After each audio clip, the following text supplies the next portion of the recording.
Jeff, how was GenCon? Awesome. Definitely.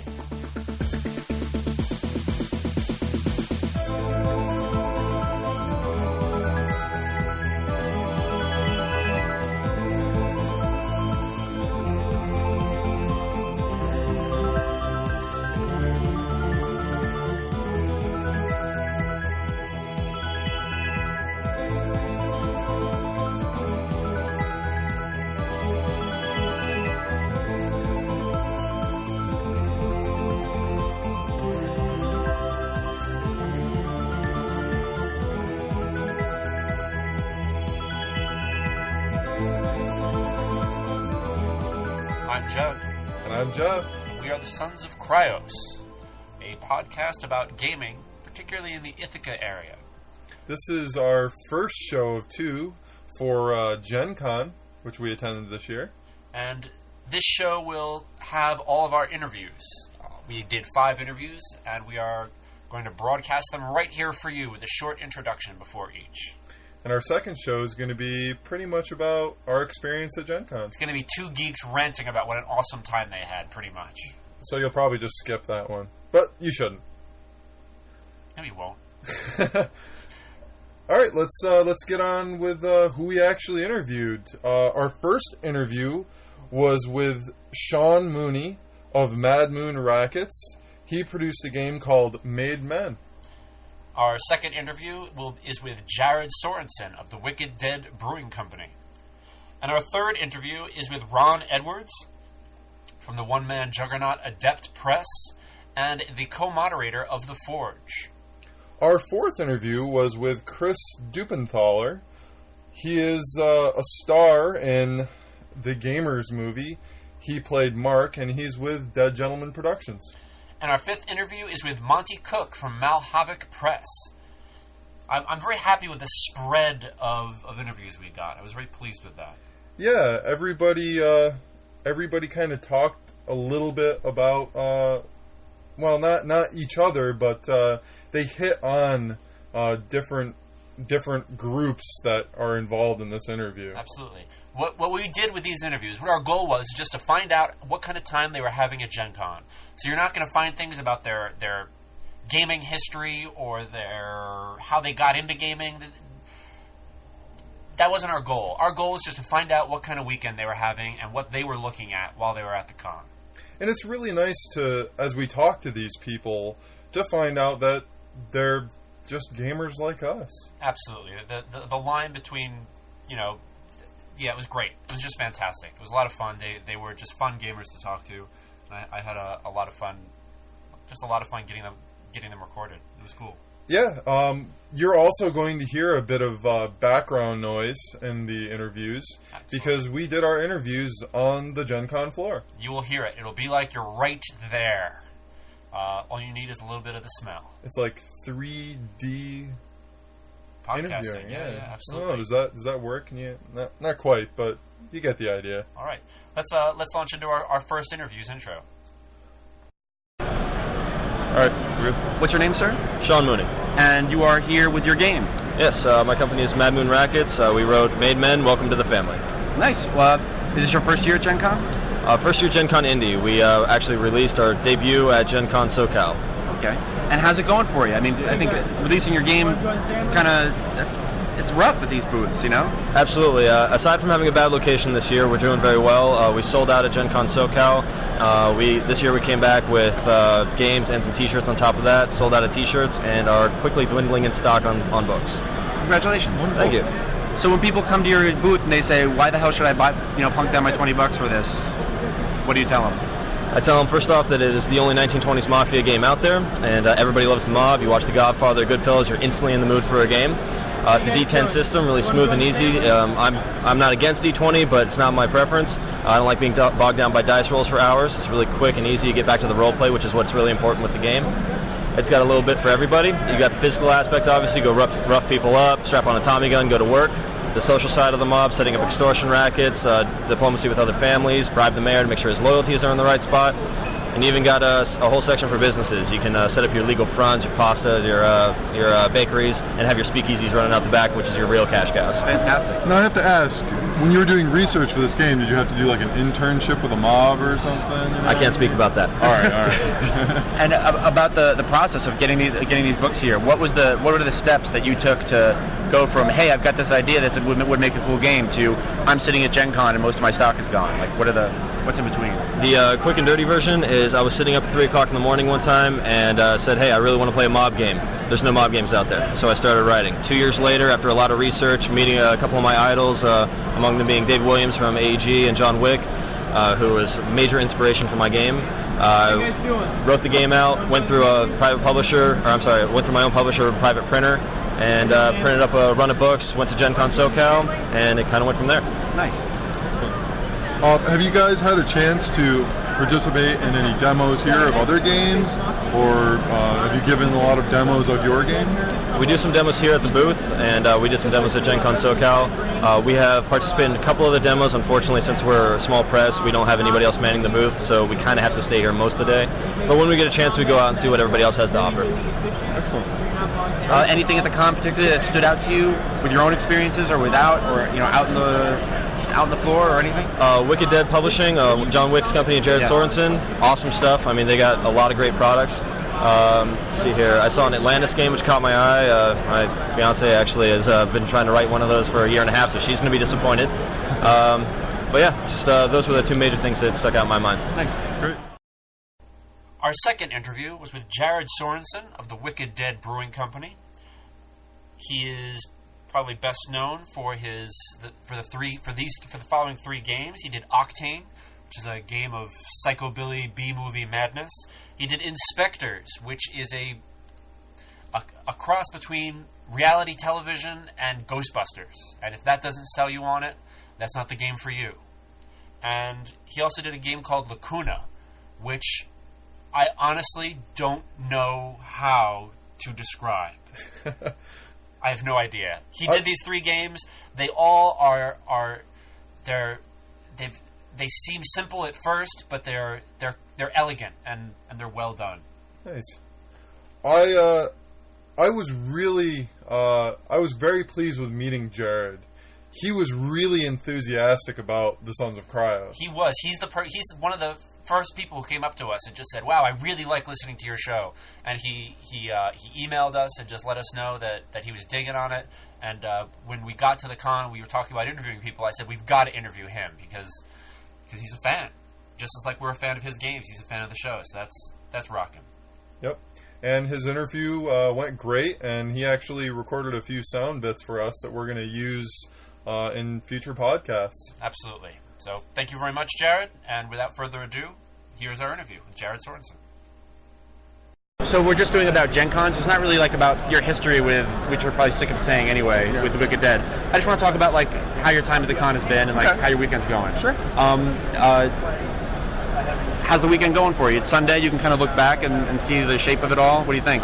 It's been really fun. It's yet another great GenCon. It's been a great GenCon for Wicked Dead. We're sold out of a lot of stuff. So on a business angle, it's really good. Social angle, I get to hang out with all the people that I talk to all year long online. Yeah. And I've come here anyway, so it's great. Any other games out there that like when you walk around, what's standing out to you? It's funny, I went out and got every single Talismana book that's over at Morrigan Press because I'm just a big Talismana dork.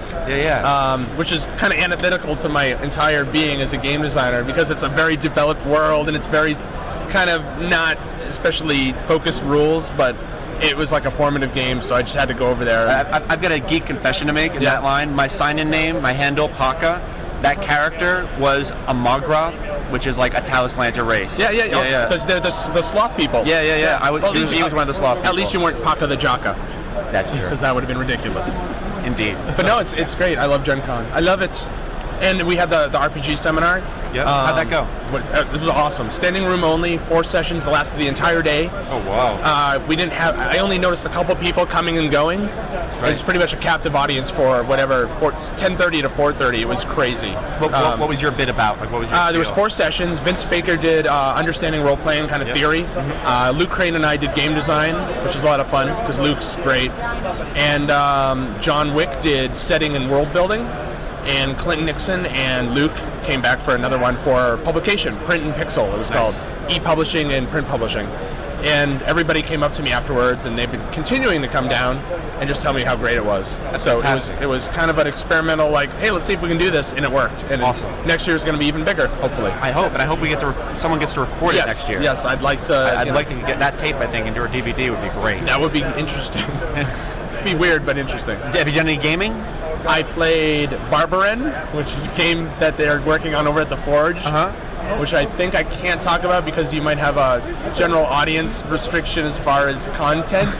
But it's a game where you play real, intense barbarian dudes. It's kind of funny. Very sexually charged barbarian dudes. Yes, a little bit. It was kind of graphic. Adult game, man. It's kind of an adult game, yeah.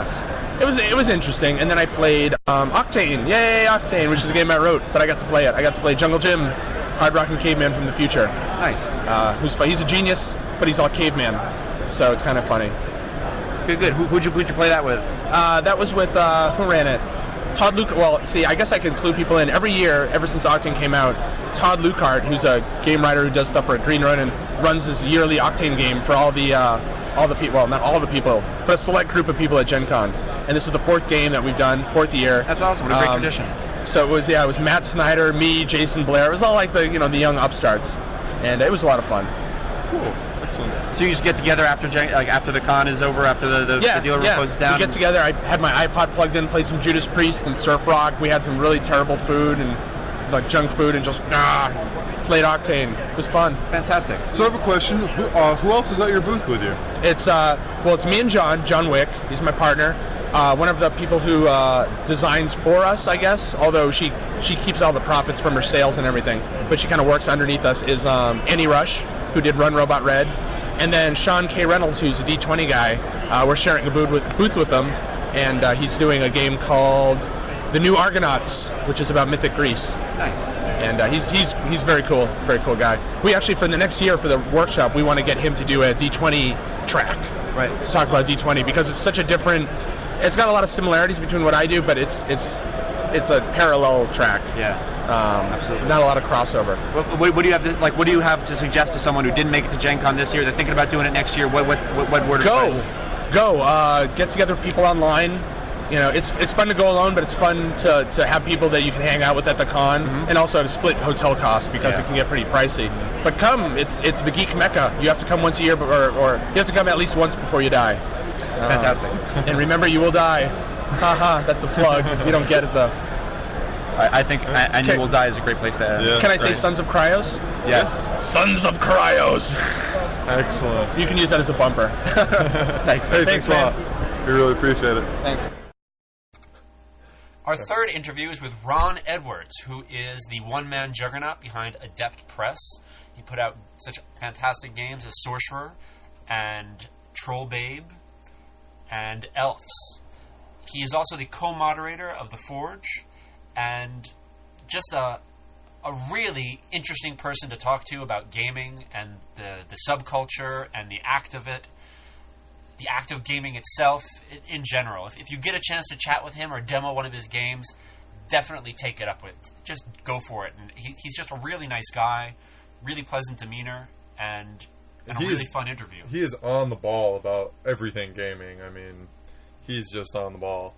And his games, Sorcerer and Elves, are very different, but wonderful games. A lot of fun. Didn't he also come up with the GNS? Is that Ron, or am I mistaken? Yeah. He does. He is one of the co-moderators at The Forge, and that's the threefold theory and all that stuff. Well, we'll get into that at some other podcast, maybe. Absolutely. But Ron's interview, I think, is our longest interview. It is. When he talks, man, There's no stopping him. I think actually you tried to interrupt him a few times. I didn't try to interrupt him. I tried to get a word in, and he was on a roll. There's no stopping him. And it was great. It was just great listening to him go. And that's what we wanted in our interview. We wanted to just get them talking about what they were digging at the con, and he did. He did. He digs gaming, and when you get him talk about it, it's a beauty to behold. So without further ado, here is our interview with Ron Edwards. How's the con going for you? It's Sunday. You can kind of look back a little bit and you've got some perspective. How is it? This is the first time that the Forge booth has hummed consistently every single step of the con. When the customers come in, they see people playing games.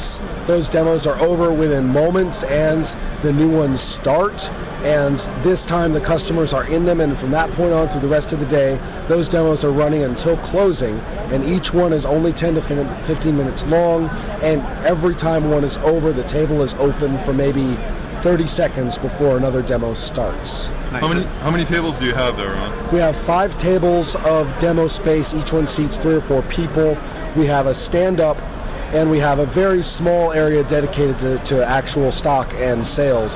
We're keeping most of the stock out of the booth, and we have regular runs to replenish from nearby. And how many people do you have that are willing to run or can run demos for you? Good Lord. 20 to 25, I think. Oh, wow. Okay. And so most of those are publishers, and then we have about 5 or 6 people whom we lovingly call booth monkeys, who basically are there for demo and for generalized help. Although really the publishers also just throw in and restock and run stuff, and people running the register are about half and half. Publishers are monkeys, and really the monkeys are just there because they're not publishers but are so into it that they might as well be. So there's a fair amount of support from the community. I would say it is nothing but. That's what actually composes the activity at the booth. In fact, I can point to many people who are currently publishing absolutely beautiful games who last year were, for example, Iron Game Chef contestants. The year before that were rather skeptical internet participants about the entire endeavor.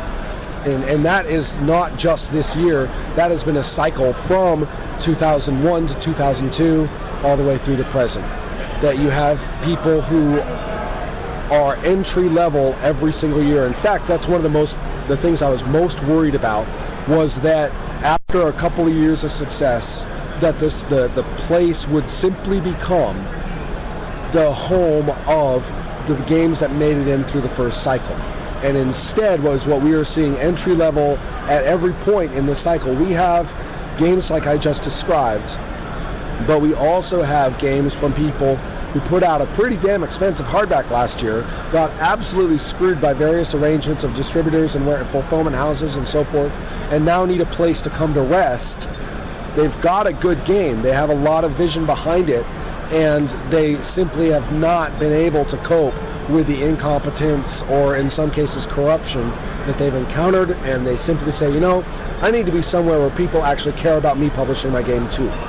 And so we have people entering at that level, or we have people who are just badasses on their own, who've made their game and it's awesome, and they've got their own internet sites, they're everything, and they participate with us too, do a little cross-reference, and they're here as well. So we've got the entry level from our own internet efforts, we've got entry level from other sources, and that has been constant all the way through the years. And so that's what's making me the most excited, is that it is not simply becoming the place where some innovative games from 4 or 5 years ago are simply concretizing, but rather it remains the door. In fact, I'll be pretty arrogant. Oh my God, what a shock. And say that this is, as far as I can tell, the door for entry-level games. And I will include in that, culturally speaking, several different doors that are, independent of it, but are also in the same community. Specifically, Wicked Press and Indie Press Revolution, Key 20, and a couple of other groups who have all basically been part of this effort. And so the fact that they're in different booths or whatever is essentially irrelevant. I'm not saying they're all the Forge. What I'm saying is the Forge is part of what is happening, of which all these are members. Awesome. Anything else? So another question. Yeah, anything that you see away from the booth when you're walking around that interests you, or aside from what I just mentioned? Tickling your fancy, a game you think looks neat. Right. I will exclude from this, for example, Wicked Press, where I happily went over and bought everything. Yeah. But I'm talking now about people, when you walk around, look for stuff, and say, what? I don't know any of these people. What are they doing? And so on. I'll talk about a few things that excited me. One was the 30th anniversary edition of Tunnels and Trolls. Nice. Even though I'm one of those people who thinks 5.0 back in 1978 was the shit and we don't need anything else. But you know what? I don't care if there's anything else.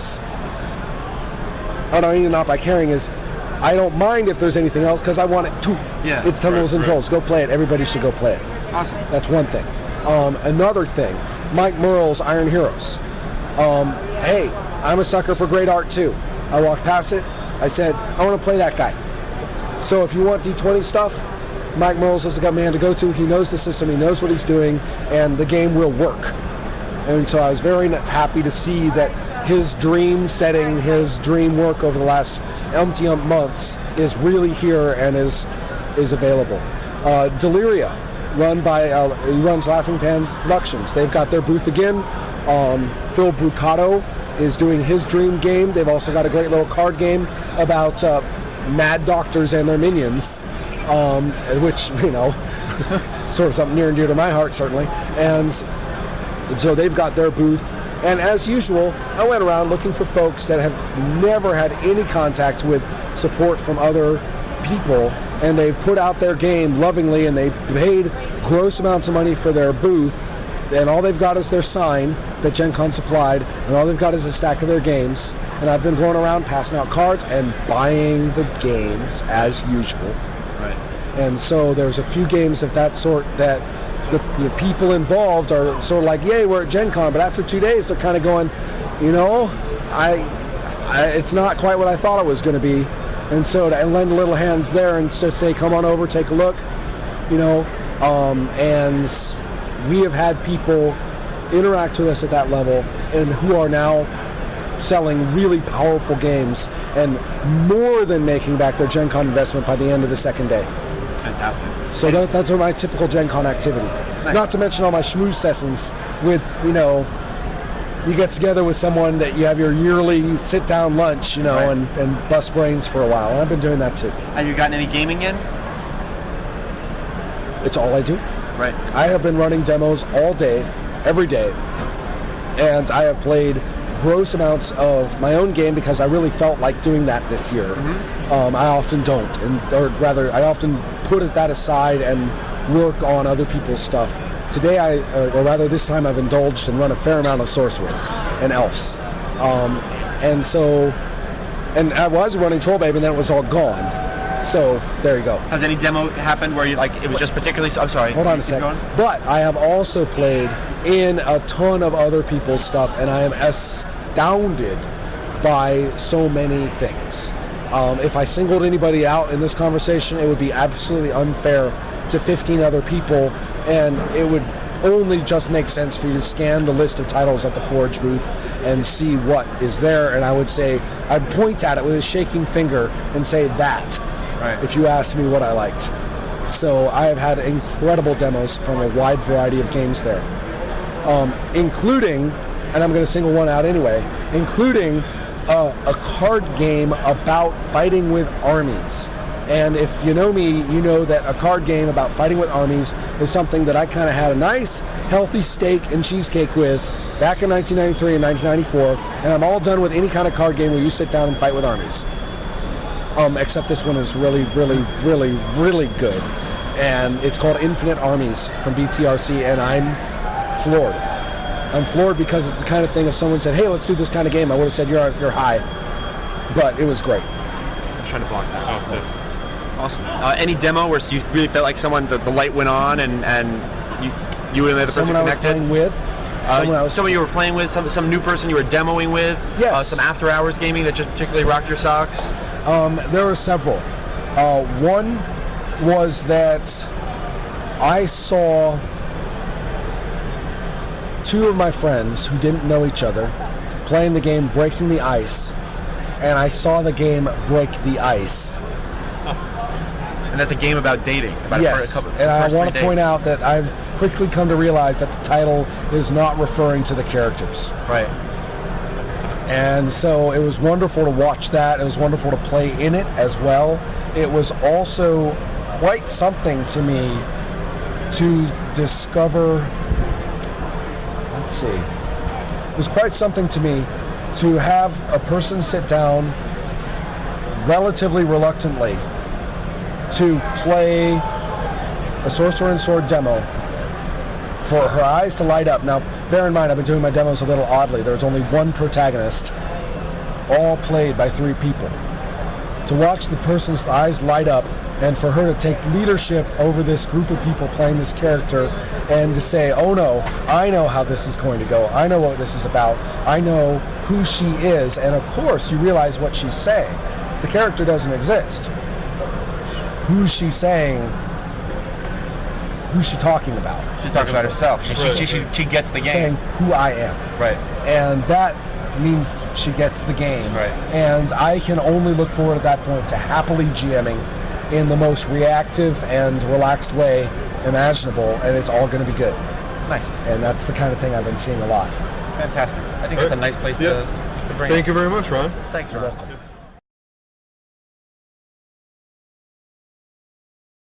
Our next interview is with Chris Dupinthaler.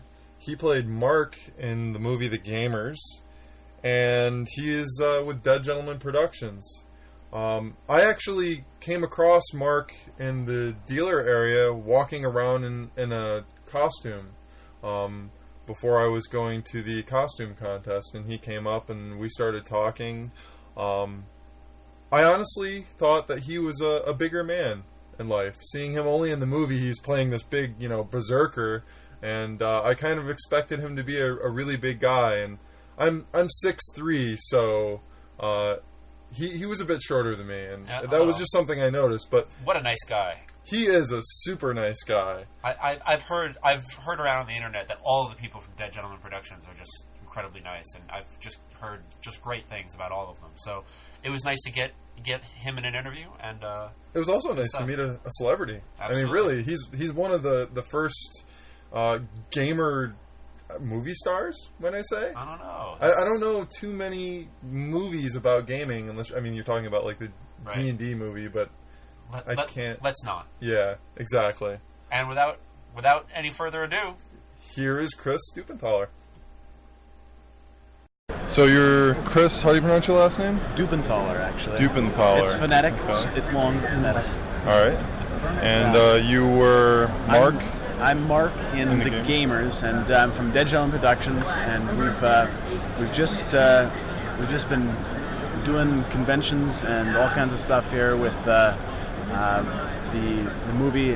Basically, the movie is, if you don't know,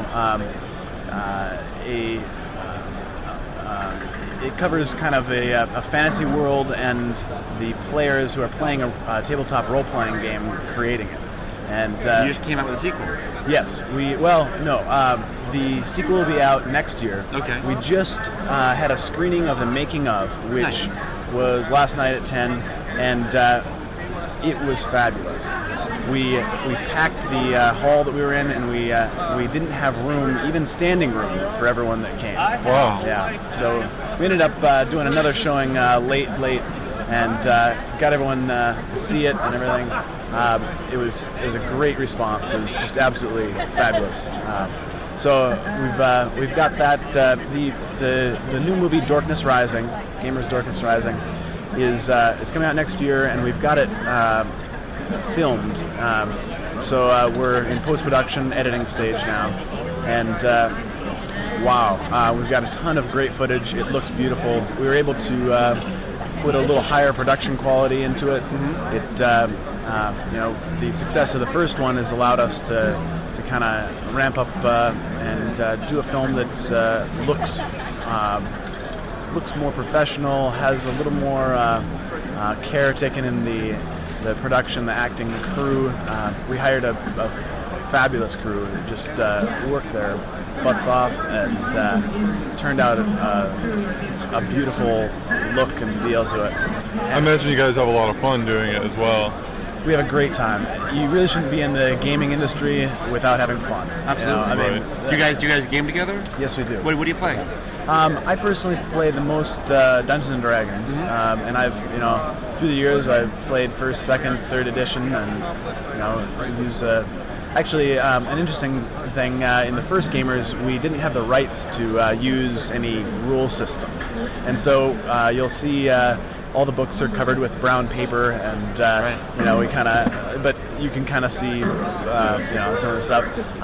In the new movie, Wizards of the Coast stepped up and said you can use all our products. Oh, wow! And they helped sponsor us and do some different things. So we have all kinds of great stuff. There's other manufacturers. Steve Jackson Games did a lot of great stuff with us. In fact, there's even a bunch of products that have been made specifically for the movie. Crystal Cast came out with some dice for the movie. Goodman Games, that's right here, they actually made a module based on the storyline of the movie. Oh, that's cool. Yeah. And Magnificent Egos, a miniature company, has made miniatures of all the star characters. Wow, so you have a mini of yourself? Mark actually doesn't get one, which is too bad. But they're looking at that one next. So cool. Yeah. That's great. So you've been here at the con the whole time, right? Yes. Have you had a chance to actually play anything, leave the booth? And last night was the first time I got to play anything, and it was an event we did. It was called the Celebrity Game, and I got a chance to play with several of the game designers of Dungeons and Dragons and other things. Monty Cook, who's in your movie? Who's in the second movie? Yes. He and Sean Reynolds also appears in the movie, and we gamed with him last night as well. There's just been fabulous support for the movie by the gaming industry. It's been great. I think everybody's just happy to see gaming portrayed as something fun. Yeah. And not something that's weird and fringe. One of the goals of the Gamers, the first one, and Darkness Rising, is to really get to know what happens at a game table and show that is something that's fun and interesting and funny. We wouldn't be here if it wasn't funny, because we like comedy. So have you guys noticed any degree of celebrity from this? I mean, you are. I mean, in gaming areas, definitely. It's interesting. A lot of us have day jobs where we go back to work and it's totally removed from conventions and cons and things. So it's very strange to sign autographs and be recognized. People in the bar say, "Wow, Mark, let me buy you a beer." That's something that you don't quite get used to. But we're just really excited about the response from fans and from especially GenCon goers, which GenCon has been fabulous. So does Mark get a bigger role in the sequel? Do you get to show up to the game this time? Well, it's interesting. He doesn't have much of a bigger role, but he is the only recurring character. And if you've seen the Gamers, you'll know why that is. Because you're the only one that wasn't there at the end. That's right. Excellent.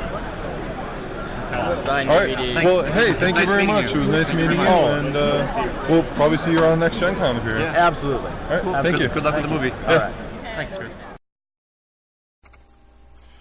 And our last interview is with Monty Cook from Malhavoc Press. He is one of the game designers behind Dungeons and Dragons, a little game you might have heard of when it came out with its 3.0 edition. I think I've heard of that somewhere. But I hear it's a good one. Yeah. And just a fantastic game designer. I think probably the person coming out with the best D20 stuff on the market. And on top of which, just a really nice guy. He gave us some of his time in between two other things. and it was just really, really a mensch. You know what the coolest thing about Monty Cook's interview is that he's just a normal gamer. You know, talking to him, I was a little intimidated at first, but he's just a gamer too. You know, right. That was really neat. Very nice talking to him. Gave a nice interview, and I was very pleased. A friend of ours was actually running a D&D game. Right, Arcana Evolved. My friend Rob was involved in the Arcana Evolved tournament, and that was kind of how we got the tip, because we knew the final round of the tournament, Monty was running the game. So we knew if we knew where that game was, we could come in at the end and possibly interview him. And that's how we tracked him down. And we were very polite.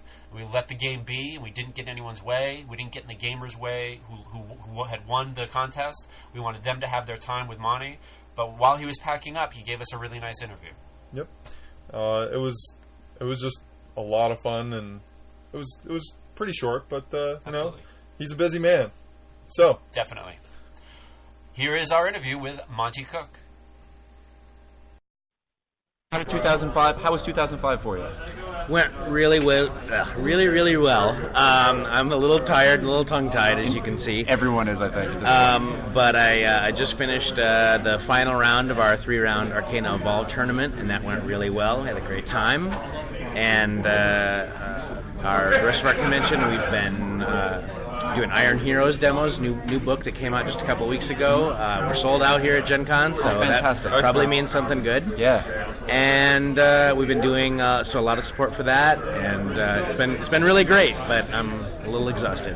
Rock on. Have you had a chance to play any games in the con? With any tables or any demos in the convention center? I ran this, and then earlier in the show I ran a Iron Heroes game, and then last night the Dead Gentleman who put out the Gamers movies. We interviewed them earlier, one of them. Okay, I was a part of a game that they did with a number of us who made cameo appearances in the movie. So it was me and Sean Reynolds and Aaron Williams and a few of the Dead Gentlemen. We played a game. So that was fun. What'd you play? We played. Goodman Games has come up with a module which goes along with the movie, Gamers 2. That's right. Yeah, and so we played through the very first part of that, and that was a lot of fun. One more question. I know you're busy.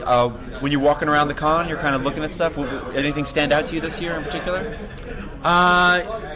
Yeah, well, you know, when I come to GenCon, I'm pretty in touch with, you know, the game products and the books and stuff that come out. So it seems like most of the time when I come to GenCon, I kind of keep my eye out for the stuff that, you know, that helps, you know, the gameplay and game aids and stuff. So, like, I buy a lot of dice and, you know, that kind of stuff. But one thing that I really liked was there's a company called Steel Squire, and they have come out with something called the Flip Mat, which is basically a laminated, it's like a battle mat. But the process that they've used means that you can use dry erase and wet erase markers on it. Oh, nice. Which is nice for me because my battle mat has what we like to call the Sean Reynolds Memorial Wall of Ice that he drew with the wrong kind of pen running down the middle of it. So that's very cool. Fantastic. Hey, thank you for your time. Sure. Thanks for your time. No problem. Appreciate it. Thanks. Hey everybody, we hope you enjoyed the interviews that we got at GenCon this year. We had a lot of fun getting them, and we hope to do more interviews in the future. We're going to try and do a few at various conventions that we attend, so keep an eye out for us. You may be able to spot us here and there. And if you have any reactions to our interview, please give us an email at sonsofkryos@yahoo.com. Kryos is spelled with a K. That's SONSOFKRYOS.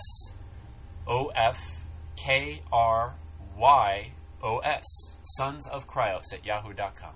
We'd love to hear from you, any input you have, and maybe if you have something you'd like to see in a future show, we'll add that in. Absolutely.